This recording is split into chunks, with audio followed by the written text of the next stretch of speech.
मु बहुत वर्ष तले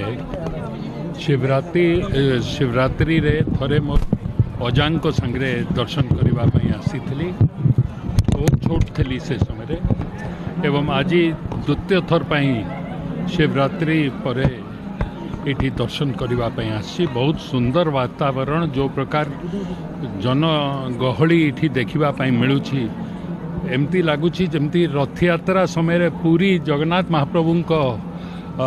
रथ यात्रा समय गहली थाए सही प्रकार ये कुमड़ा पहाड़ शिव मंदिर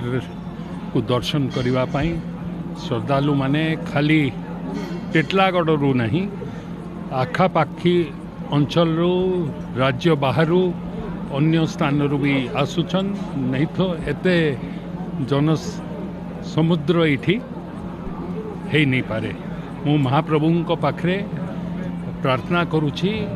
ओडिशार समस्त जनसाधारण भारतर समस्त नागरिकों प्रति तांको आशीर्वाद रहू एवं समस्ते सुख शांति रे तांको जीवन यापन कर। टिटलागढ़ शिव पीठटा धवलेश्वर महादेव बाबा ये पूजा हेसी गोटे प्राकृतिक गुंफा भितर बाबा लिंग अच्छे आउटा स्वयंभू लिंग तार पूजा बहुत आवाहन काल आसूचे तार केते पुरातन तार वर्तमान तक ऐतिहासिक आकलन नहीं हेबार किंतु जहाँ किसी आमर स्थानीय गवेषक माने कहवार हिसाब रे